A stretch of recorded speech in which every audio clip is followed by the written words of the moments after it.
Harbor Point Medical Center's trauma bay was already loud when the ambulance doors burst open, but one voice cut through the noise with humiliating clarity. Dr. Adrian Kessler dismissed the new nurse before she could even step fully into the room, making it clear in front of everyone that he did not trust her experience. The nurse stopped where she was, silent and still, and took in the patient with one sharp look. Most people saw only a quiet transfer nurse being put in her place, but the half-conscious man on the gurney noticed something else. Even in shock, he turned toward her as if he recognized restraint when he heard it. Then the room shifted from noise to danger. The patient's condition began to collapse and the blood pressure dropped hard enough to strip away the illusion of control. A resident called out that the man was crashing, but Kessler insisted he had it handled. The quiet nurse moved anyway. When her hand touched the rail of the bed, it was not hesitant or unsure. It was exact. She called for massive transfusion, ordered Bay 2 cleared, demanded warmed fluids, and told someone to alert the operating room that this case was no longer a possibility but an immediate emergency. She looked once at the patient's chest, listened, noticed the uniform bag clipped beneath the gurney, and narrowed her eyes. At first, no one responded. Then the monitor screamed and the room changed. The man on the bed was not just another trauma arrival. He was a Navy commander with a classified training profile and powerful people waiting to hear whether he would survive the next several minutes. The doctors who had mocked the quiet nurse did not know that. More importantly, they did not know who she had once been before Harbor Point gave her a plastic badge, labeled her a transfer nurse on probation, and decided she was someone ordinary. By the time the truth started spreading through hallways and offices, the story was no longer about whether she belonged in that room. It had become a story about why no one else had realized who had been standing in front of them all along. 3 weeks earlier, Lee Navarro had arrived at Harbor Point without fanfare, which made her instantly wrong for the culture of the emergency department. Harbor Point was a polished trauma hospital near the San Diego Marina, serving civilians, fishermen, tourists, and military overflow when Navy facilities filled up. It had polished steel elevators, donor plaques, glass walls, and an emergency department that never really stopped moving. Helicopters crossed overhead. Ambulances lined the bay. Coffee burned in paper cups on every counter. Someone was always charting, running, waiting, or recovering from the last disaster. In that kind of place, hierarchy mattered almost as much as oxygen. The attendings carried status like visible badges. Senior residents learned quickly whose ego mattered and when to laugh. Charge nurses kept the department functioning in ways nobody praised unless something went wrong. Clerks knew every rumor, techs knew every weakness, and new nurses learned almost immediately that they were expected to move fast and disappear faster when powerful doctors wanted space to dominate a room. Lee Navarro did not move like a new nurse. That was the first thing people noticed, though most of them described it poorly. They called her stiff, quiet, private, or hard to read. The truth was that she wasted nothing. Her steps were direct. Her eyes landed only where they needed to land. She never hovered, never interrupted, and never performed competence for attention. She could find supplies in unfamiliar drawers without fumbling. She checked lines with one glance. She wrote neatly, used military time without realizing it, and then corrected herself when someone noticed. Tessa Bloom, a veteran trauma nurse who trusted very few newcomers, asked Lee where she had worked before. Lee answered with Phoenix General and then dodged the rest with a vague comment about a lot of nights in different places. When Tessa pushed, Lee replied with dry humor so brief it almost disappeared. It was enough to make Tessa curious, but not enough to explain anything. Dr. Adrian Kessler noticed something else. Even though Lee rarely raised her voice, people turned toward her when she spoke. Kessler was exactly the kind of physician who could not ignore that. He was polished, handsome, ambitious, and fully aware of how he appeared to hospital leadership.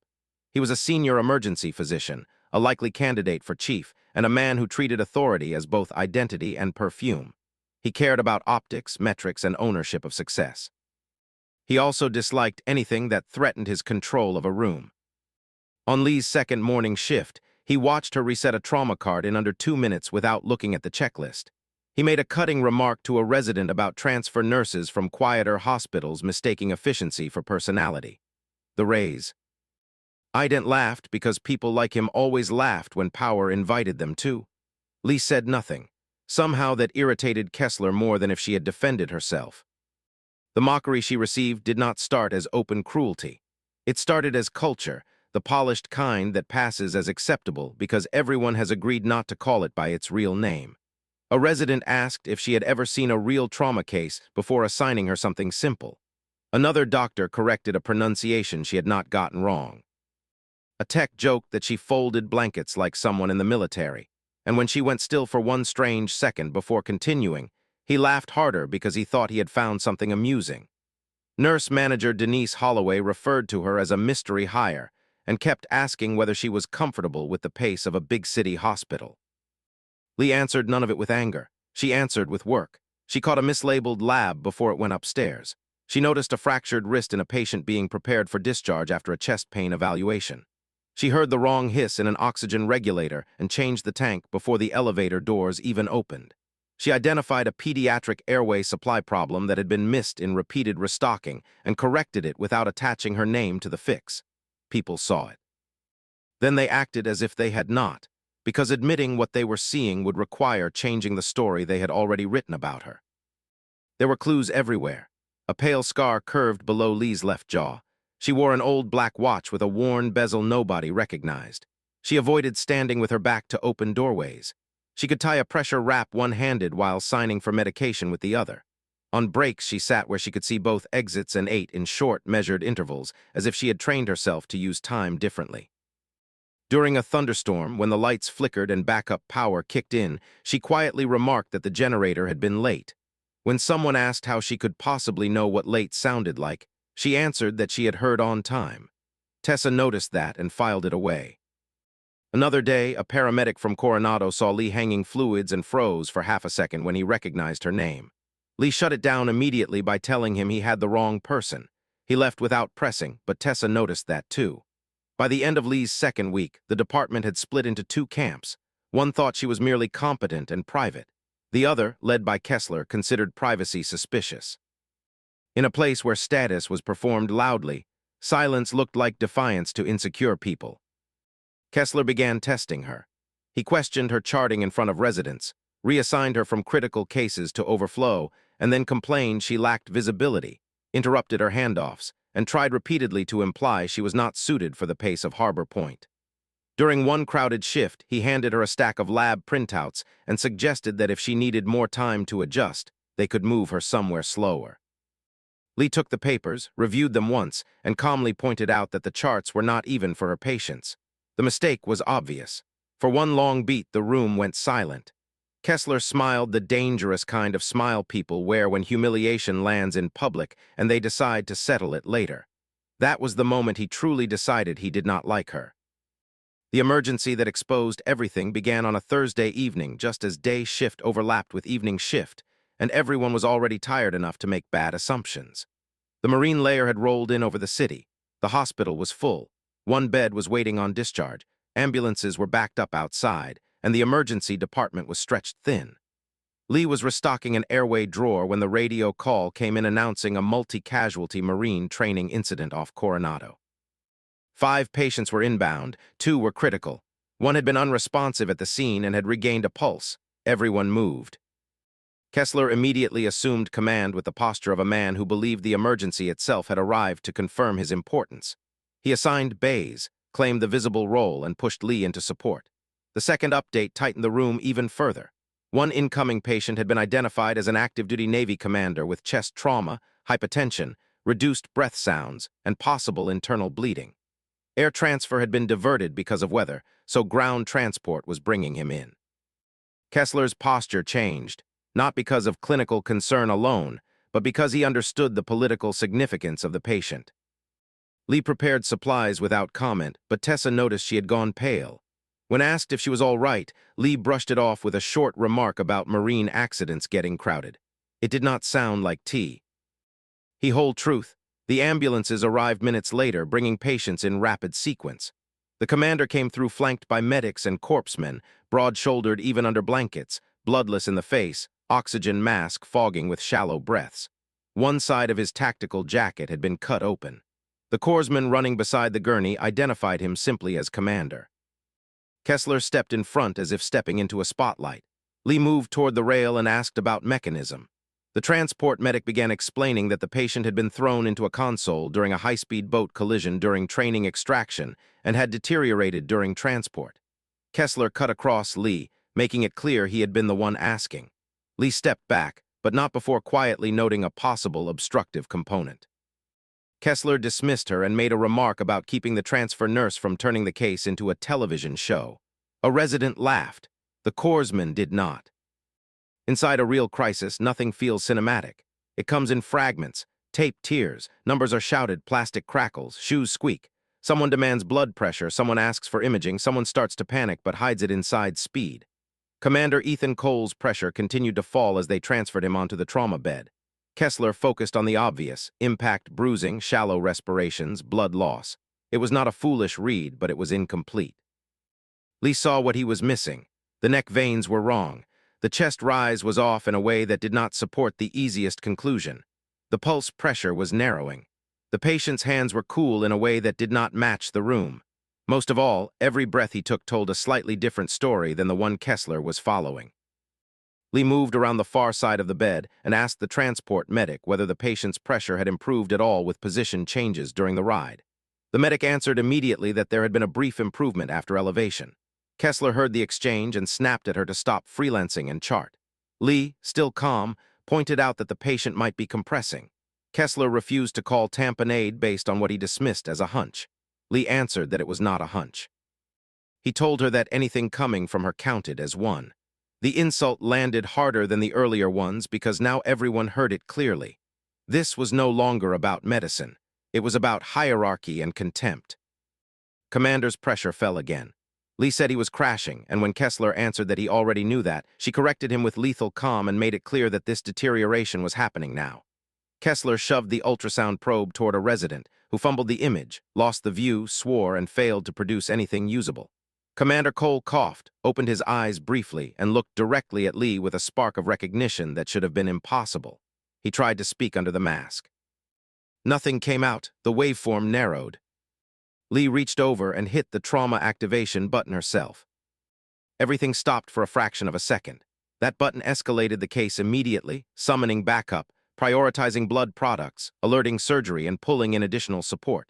Nurses could trigger it under protocol, but doing so over an attending physician's opposition was the kind of move that could end a career if the wrong people chose to frame it that way. Kessler rounded on her and demanded to know if she had just overridden him. Lee met his stare and answered yes. What followed happened fast enough to feel like instinct and slow enough to ruin him. Lee called for massive transfusion, ordered the bay cleared, demanded warm blankets and pressure bags, told the resident that if he could not get a clean cardiac view in seconds, he needed to get out of the way, redirected staff, stopped any plan to send the patient to CT, and briefed the incoming surgery fellow with stunning brevity and accuracy. Tessa obeyed before she consciously realized she was taking direction from a nurse rather than an attending. The transport corpsman obeyed because competence has its own unmistakable tone. The hesitant resident moved because Lee told him to. Surgery fellow Dr. Mina Farouk arrived just as the commander's pressure bottomed out. Lee gave her a 12-second briefing so clean it cut through the chaos immediately. Farouk asked for another ultrasound view. Lee already had the probe in her hand. Her angle was clean, her wrist steady, and the image snapped into focus. There it was, fluid, not dramatic, not obvious enough for someone who needed certainty before belief, but enough. Farouk changed expression instantly and ordered prep. Kessler took a step back as the room moved around Lee's judgment instead of his authority. Lee did not celebrate, did not glare, and did not waste a second looking triumph. She counted units, tracked response, watched oxygenation, corrected details, and anchored Commander Cole with a low, steady voice that made the transport corpsman stare because he recognized something in it. It was not bedside softness. It was operational calm, the kind of tone built where panic kills people. Procedure began. Blood came up. Numbers improved. The room exhaled in the way real medical rooms do when disaster has been held off by inches. And then, as if humiliation had sought maximum witnesses, 3 more people arrived. The hospital operations director, a security liaison, and a Navy officer in civilian rain gear. They stopped at the threshold and saw the same thing everyone else now understood. The patient would live because the quiet nurse no one had respected had acted before the physician who had mocked her. Once Commander Cole was stabilized and taken to surgery, the room lost its emergency focus and regained all its politics at once. Kessler stripped off his gloves and turned on Lee in front of everyone. He asked what had made her think she had the authority to activate against his instruction. Lee replied that the patient's decline had met protocol. Kessler demanded to know whether she meant his protocol or hers. She answered that she meant the hospital's. He lowered his voice and accused her of embarrassing the department in front of military command, surgery, and administration. Lee said only that the patient was alive. When he told her she did not get to decide what counted as success, she answered that survival was usually on the list. Even the people standing nearby felt the force of that. Kessler removed her from trauma assignment on the spot, announcing that she was on limited duty pending review for insubordination. The whole department heard it. It was public punishment, not for being wrong, but for being right in a way that had exposed him. Lee did not argue. She acknowledged the order and went back to work. Tessa told her plainly that it was retaliation. Lee answered with the exhausted restraint of someone used to carrying heavier things, and then redirected herself toward the remaining incoming patients, because there was still work to do. Later that night, Lee sat in Denise Holloway's office with Kessler already comfortably installed there. Denise maintained the careful tone of someone who liked to sound sympathetic while defending whichever power structure benefited her most. Kessler presented the event in polished language, accusing Lee of overriding attending direction, creating confusion, and contributing to procedural chaos. Lee corrected him immediately and then, when allowed to speak, described the room exactly as it had been. The vitals, the timing, the positional improvement, the deteriorating window, the surgical confirmation, and the response. Denise then asked the question that revealed the real issue beneath all of it. She wanted to know why Lee had felt empowered to act so assertively given her short tenure there. In softer language, she was asking who Lee thought she was. Lee answered that the patient had been deteriorating and that waiting would have increased risk. Kessler insisted that outcome did not erase insubordination. Lee responded that emergency medicine was not about emotional comfort. Denise slid a form across the desk, placing Lee on limited duty, stripping her of trauma bay assignment and escalation authority beyond baseline policy, and adding formal notation to her file. Lee asked whether she could submit a statement, signed receipt rather than agreement, and left with a final remark that questioned whether the hospital cared more about careers or appearances. Neither Denise nor Kessler understood then how costly that distinction would become. That night, Lee drove home through fog to her small apartment above a locksmith's shop in Point Loma. The place was minimal, orderly, and absent of visible history. She washed her hands twice, stood at the sink looking into the dark reflection of the window, and then opened a drawer containing a small tin box. Inside were 3 items: a folded service patch with no public insignia, a worn silver challenge coin, and a photograph turned face down. She touched the coin, closed the box, and put it away. Then her phone rang from an unknown number. The caller identified himself as Captain Daniel Mercer. Lee said almost nothing. Mercer confirmed that Commander Cole had survived surgery and revealed that before being taken under, he had asked whether the nurse had dark hair and a scar under her jaw. Lee refused the recognition immediately, suggesting he might have meant someone else. Mercer told her she still had the same habit of walking away from her own shadow. He warned her that hospital administration, the commander's team, and risk management were already moving pieces for a review in the morning. He also made it clear that he was not just speaking as a courtesy. Lee understood exactly what he meant and ended the call before he could say anything softer than strategy aloud. By sunrise, Harbor Point had turned the previous evening into rumor. Depending on who was telling it, a Navy VIP had nearly died because a transfer nurse panicked, or had lived because she saved him, or because surgery took over in time, or because Kessler had seen it all along. The truth was already being reshaped into versions that best protected the teller. Lee arrived early and found a temporary assignment board with her badge clipped to observation and fast track only. Someone had written the word support across the board in marker. She erased it without comment. Tessa, seeing the board, muttered that cowards loved office supplies. The morning brought a strange tightening through the hospital. Men in civilian jackets arrived and asked for administration. Denise abruptly abandoned a meeting. Kessler emerged from the director's suite looking rattled. Surgery called asking whether Lee Navarro was on site, and Denise intercepted the call before it could reach her. Lee spent the morning treating minor cases with the same steady competence as always. Tessa cornered her near the medication room and demanded to know what she was not saying. She pointed out that Lee had recognized the commander before confirmation, spoken to him in a way that implied familiarity, and looked at a crashing trauma bay like she had seen worse. Lee answered only that some stories became more dangerous when you fought them. At midday, Captain Daniel Mercer entered Harbor Point with Dr. Elaine Sato, the hospital's chief medical officer.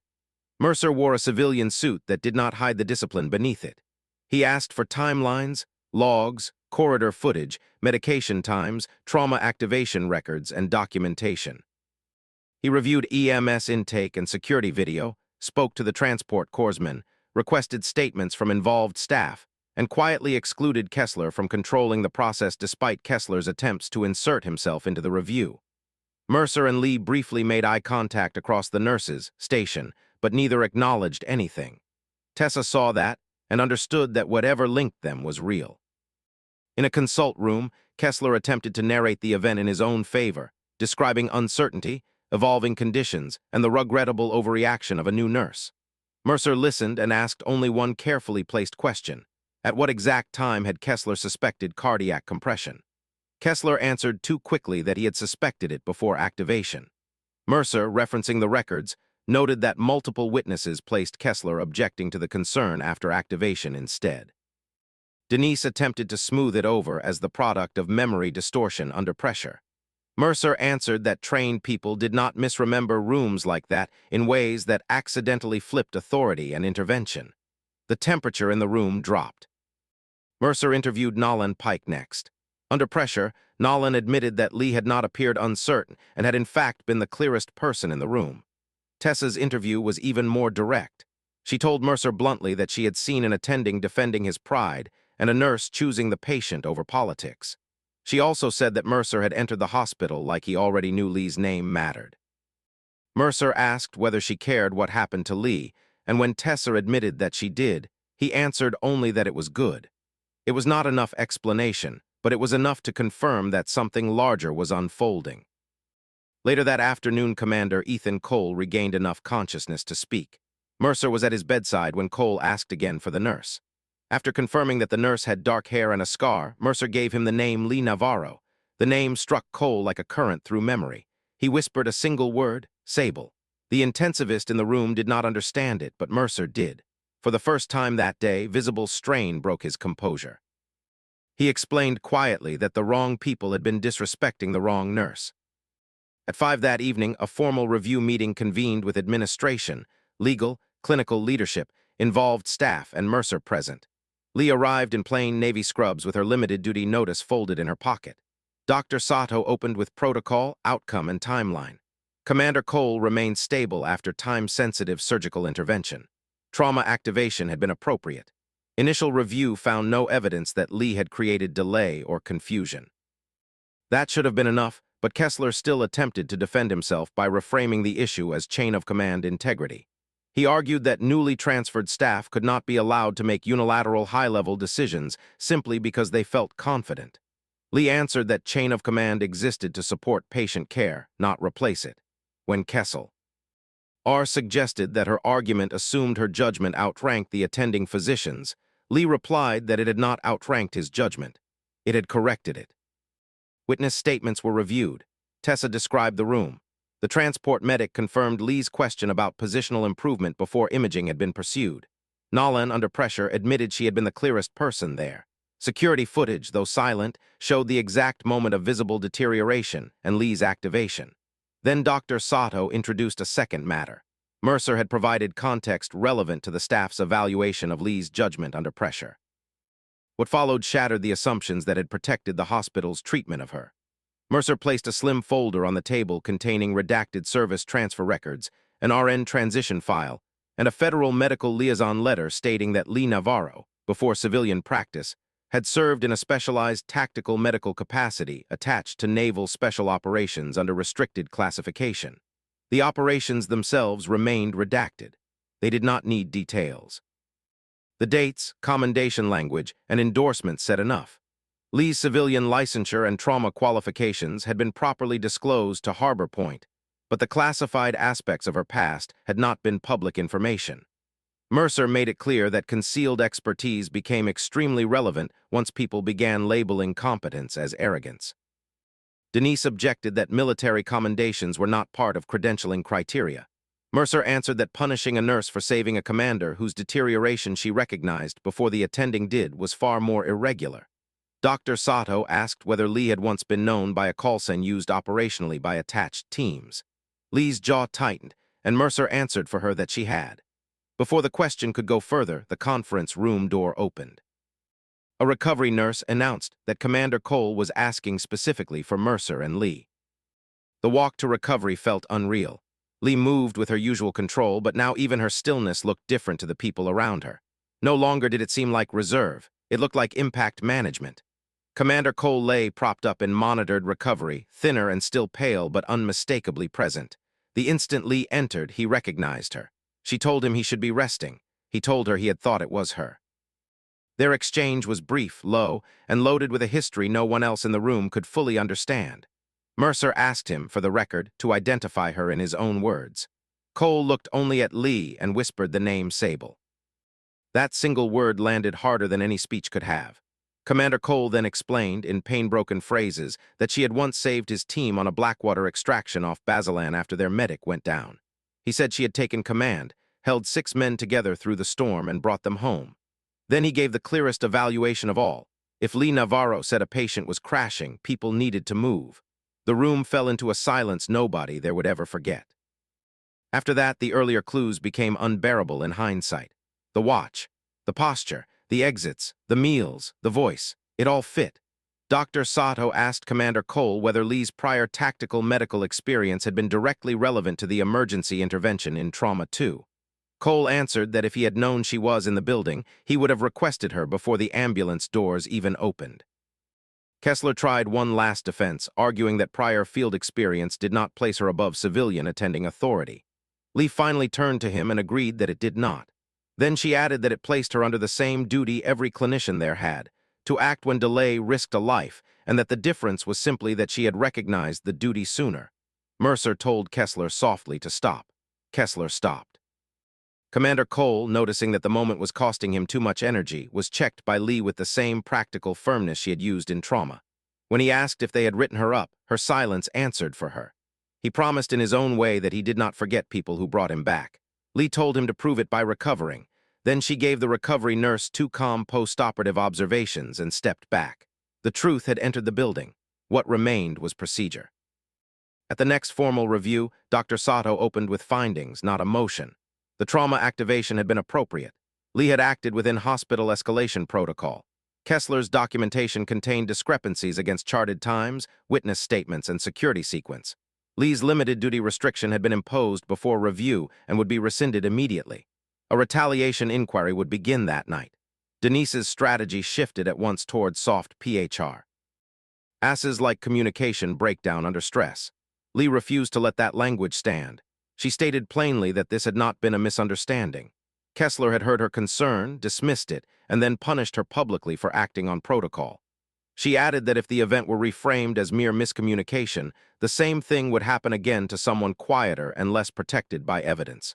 The legal team followed the logic immediately.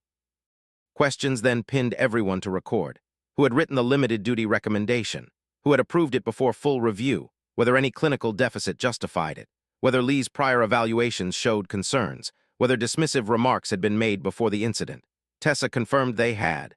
Nolan tried to evade until time-stamped text messages on his own phone showed him discussing Kessler going after the transfer nurse. After that, consequences moved quickly. Kessler was removed from clinical leadership pending peer review and documentation audit. Denise was placed under administrative investigation for retaliation and failure of supervisory neutrality. Nolan received corrective action for omission and misrepresentation. Lee's notation would be erased in full. Dr. Sato summarized the institutional position in a line sharp enough to end the matter.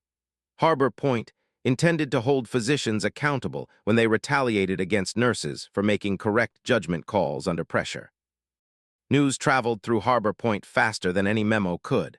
By evening, everyone knew Kessler had been pulled from the floor, Lee's restriction was gone, and a Navy captain had walked into a review and changed the atmosphere by merely sitting down. Rumors grew the rest of the story into legend, but Lee did nothing to encourage them. She did not bask in vindication or replay the insult for witnesses. She simply returned to work. She reconciled medications, corrected discharge instructions, and sat with frightened patients until their breathing slowed. When Bryce, the tech who had written support on the board, confessed that he had done it while trying to be funny, Lee answered only that he should not do it again. Tessa remarked that she forgave quickly. Lee corrected her. She did not forgive quickly. She simply disliked carrying unnecessary things. Commander Cole improved steadily. When Lee was finally allowed to visit him again, he was upright enough to joke, though not without pain. He told her she looked the same in some indefinable way and accused her of disappearing without a word years earlier. Lee replied that leaving had been part of the plan, and when he asked whose plan, she answered that it had been hers. He suggested that had never been his favorite kind. She admitted it usually had not been. When he told her that the hospital should have known who she was, Lee answered with the kind of clarity that only comes after surviving harder systems. The problem was not that they did not know. The problem was that they had not listened. When he asked whether his reappearance had ruined the ordinary life she had built, she told him no. Harbor Point had almost done that on its own. The hospital, once liability and truth aligned, moved into repair. Policy changes were ordered. Escalation culture in the emergency department was reviewed. Anonymous reporting protections were strengthened. Trauma activation criteria were reposted and retrained. Supervisory action before completed review now required secondary approval. These changes were real, not cosmetic, and Lee respected that much. Then came the symbolic part. The board wanted to commend her publicly. Lee declined. They asked again. She declined again. Finally, Dr. Sato approached her directly at dawn on the helipad 3 days later. The city was just beginning to emerge from fog when Dr. Sato apologized to Lee for not recognizing the retaliation risk sooner. Then she offered to return Lee to full trauma assignment immediately and asked her to help redesign emergency response training at Harbor Point. When Lee asked in what capacity, Dr. Sato answered that she wanted her there as someone people would listen to. That offer carried more weight than any public award because it acknowledged the real failure beneath everything that had happened. Lee had never needed applause. The hospital had needed to learn how to hear quiet competence before disaster forced recognition on everyone.